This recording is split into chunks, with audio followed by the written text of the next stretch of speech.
This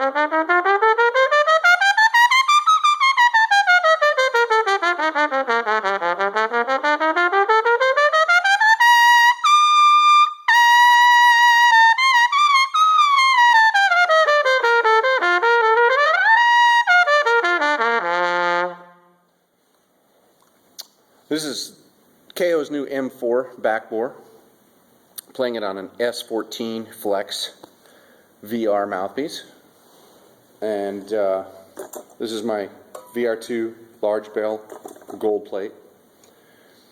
My impression is the mouthpiece allows you to move air and doesn't back up on you.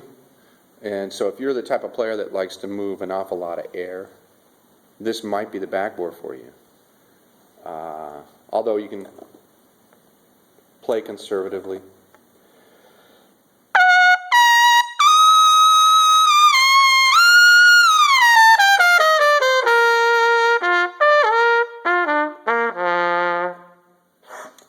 I don't feel like I'm forcing anything, or it's wanting me to push harder. There's a lot of control in the mouthpiece.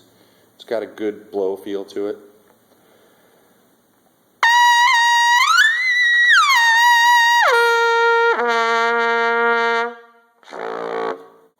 Very consistent. Moves around quite well.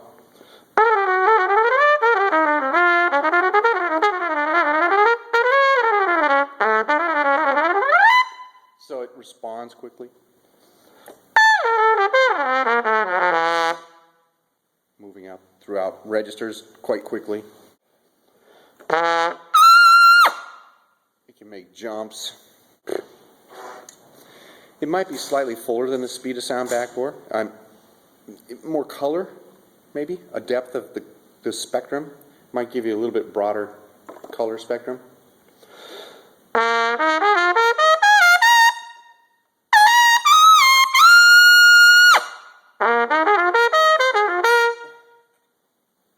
That's the speed of sound. This is the M4.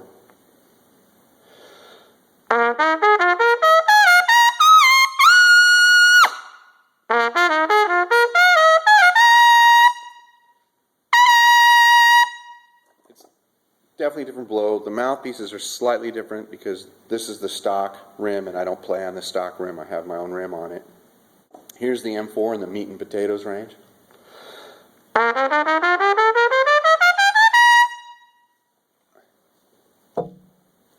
This is the speed of sound.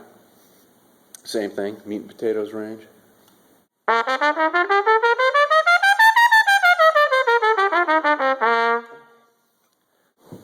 like the M4 quite a bit. Some aspects I very much like about it.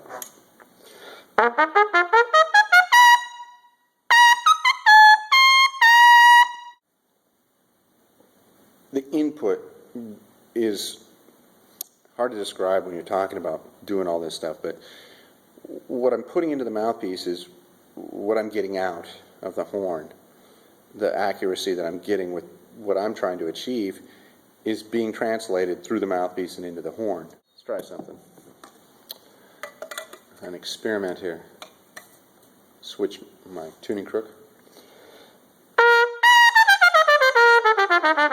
Ooh. That kind of lights things up.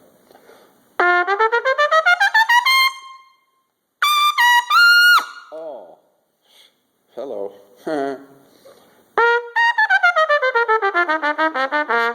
This mouthpiece suddenly became much more accurate and just lit up.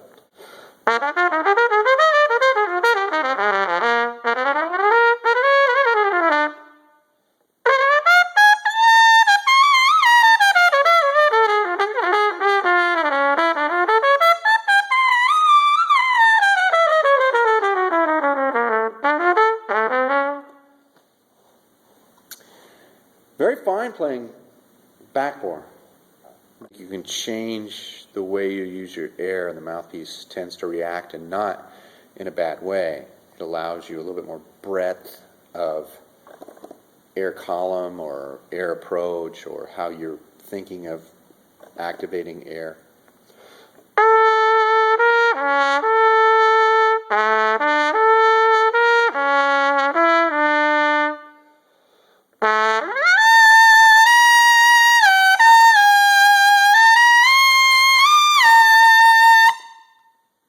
Definitely takes the air.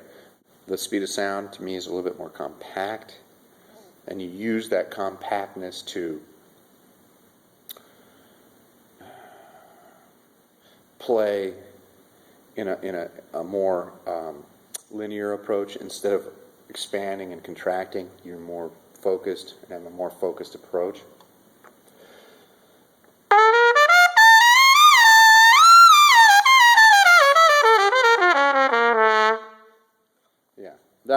The speed of sound for me is it's extremely predictable. So when you are used to the speed of sound, the predictability may be something that you want. Not that the M backbore is unpredictable and will leave you hanging. It's just the concept that it allows you, I think, to change the way you're pressing into it or pulling back from it.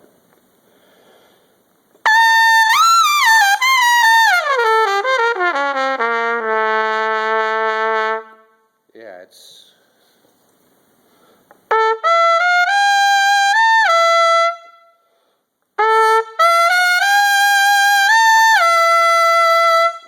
I mean, basically, I'm pretty much floorboarded there. But if I try and play that louder,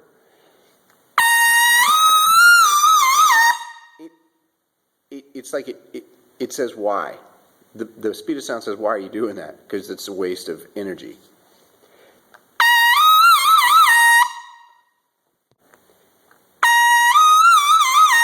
There's a ton of sound there. There's a lot of overtones. You can really hear it in the room if you were in the room. But if you want to go crazy and push more air, or try harder, or whatever you want to call it, it'll go there.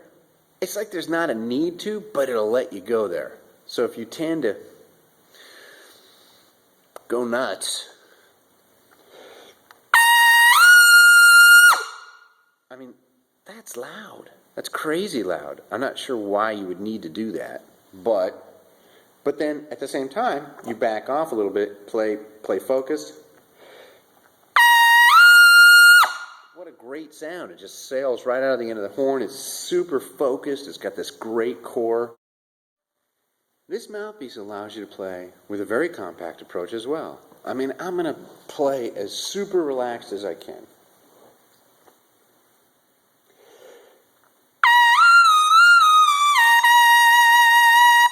That's crazy loud. That's crazy loud. And I'm not working hard. You can play soft.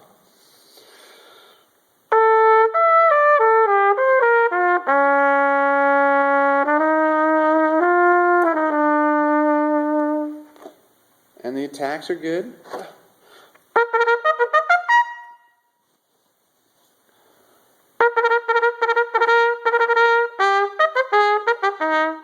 It's clean. It's a great mouthpiece.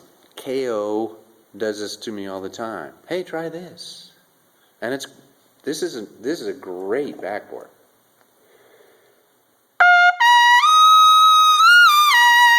I mean, holy cow, that's so easy to play.